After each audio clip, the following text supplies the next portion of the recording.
Estamos aqui para mais uma aula, a primeira aula do terceiro bimestre, né? Aulas essas que foram ministradas, aula essa que foi ministrada no Centro de Mídias. Vale lembrar que as aulas de vocês foram na quarta e na sexta-feira, né? E alguns assuntos foram abordados que eu gostaria aqui de ressaltar e comentar com vocês. Essa aula também tem o objetivo de facilitar, né, a compreensão para que vocês respondam às atividades que vão ser propostas essa semana na plataforma, ok? Então, a aula de quarta-feira começou falando sobre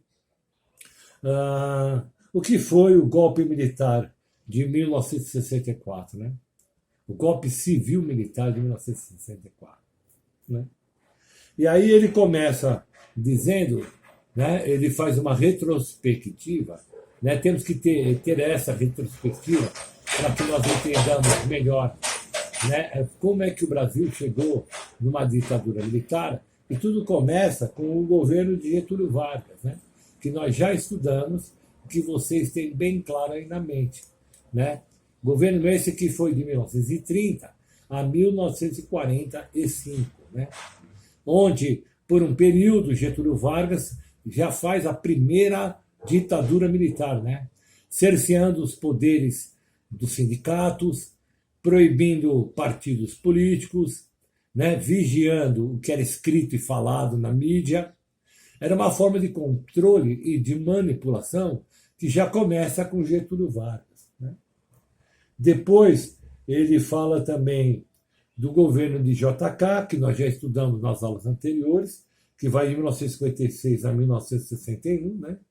Onde o principal objetivo de Getúlio Vargas era aqueles planos de metas, né? Os 50 anos em 5, né? O Jânio Quadros, que também governa por somente 206 dias, né? Ele sai do poder em 1961, e aí de 61 a 64, quem assume o poder é o João Goulart, né? Que faz aí reformas de base, né? Quais são as reformas de base? Está de rodagem, né? Indústrias, né? O problema é que os militares começam a se preocupar com João Goulart, achando que João Goulart era alinhado ao comunismo. Nós temos aqui que deixar bem claro, para que vocês entendam, né? Qual é a questão aqui? Né? Nós não podemos esquecer da Guerra Fria, né? Aquela guerra que foi travada entre Estados Unidos, que era capitalista, e a República das Uniões Soviéticas, que eram socialistas, né? Chamado de comunistas. Né? Então, pelos pensamentos, pelo modo de agir de João Goulart, né, que vai até 1961, o governo dele de 61 a 64, né, ele era, pelos objetivos, pelas reformas que ele queria fazer, eles interpretaram o João Goulart como comunista. Então os militares começam a ficarem preocupados. Né? O governo de João Goulart faz reformas de base, né? A reforma fiscal, né? Criando a justiça fiscal que fiscaliza, que arrecada os impostos, a reforma, já no período de João Goulart, a reforma eleitoral, dando voz e dando direito aos analfabetos de votarem, né?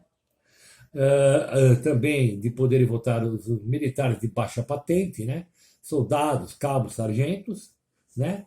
E coloca de novo na legalidade o Partido Comunista Brasileiro. Também, na época de João Goulart, ele faz reformas urbanas, né? Criando habitações, reformas bancárias, né?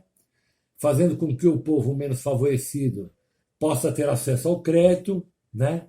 E dar crédito ao agricultor, aquele que está no campo, aquele agrícola. Com esses pensamentos, essas reformas de base, esse olhar para o trabalhador, né, faz com que os militares achem que os pensamentos, as reformas E o perfil de João Goulart é um perfil de comunista. E com isso eles vão tomar o poder antes que se instaure esse comunismo que eles achavam que ia acontecer no Brasil. Aí vamos falar um pouquinho da aula de sexta-feira, onde o professor começa falando, né, da criação dos direitos humanos pela ONU, né, que são direitos universais. Né? E aí, nessa esteira, João Goulart era comunista, João Goulart, os comunistas vão invadir o Brasil, há uma intervenção, né, militar e os militares tomam o poder. Né?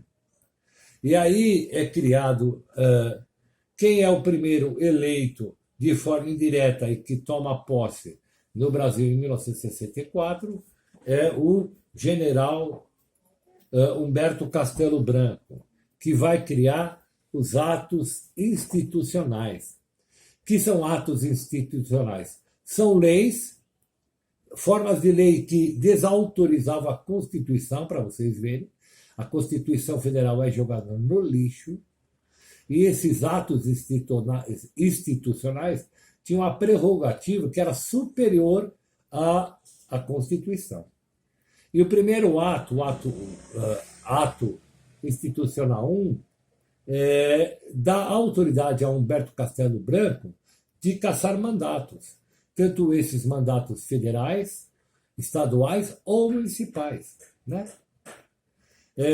Para eles, militares, a esquerda, que defendia os mais pobres, mais necessitados trabalhadores, eram associados aos comunistas. E os direitistas, aqueles que eram de direita, tinham um perfil dos Estados Unidos da América. Né?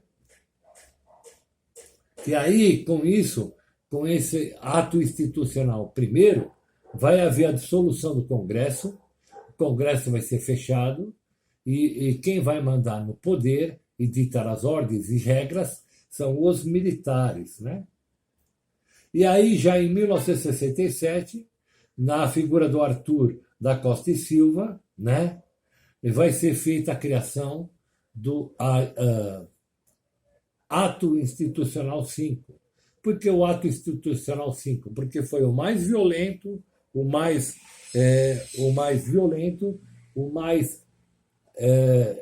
proibitivo, né? Muitos centenas de milhares de estudantes vão para a rua para se opor a essa arbitrariedade dos militares. Né? Vai haver aí nesse período grandes passeatas de estudantes, né? De intelectuais e de sindicalistas. Né? E aí Arthur da Costa Silva vai criar o bipartidarismo, ou seja, não vai existir centenas de milhares de partidos políticos no Brasil. Vai haver somente 2 partidos. A Arena, né, que era um partido de direita, aliado com o governo militar, e o partido MDB, que era uma pseudo-esquerda, só que de esquerda não existia nada, né? Mesmo porque a esquerda não podia exercer poder nenhum no Brasil. Né? Nesse mesmo ano, ele criou a AI-5, né? E criou também uma política de arroxo de salários. Né? O que é arroxo salarial? Eles congelaram os salários, né? Só que os preços continuavam os mesmos. Né? E aí o salário não acompanha os aumentos. Né? Vai haver uma intervenção nos estados e municípios. O que é uma intervenção? Eles colocam lá o governador na esfera estadual e na esfera municipal o prefeito, que eles querem, aliado aos seus pensamentos. Né? Suspensão dos direitos políticos, né? Então a pessoa não tem direito político nenhum. Né? Esse período vai suspender os direitos políticos por 10 anos. Né? Vai haver 17 decretos. Né? Vai haver esse golpe de Estado, né? que choca e que vai criar um período de grande terror de tortura, de desmandos, de violências, que nas próximas aulas a gente vai discutir melhor. Ok? Obrigado e até a próxima.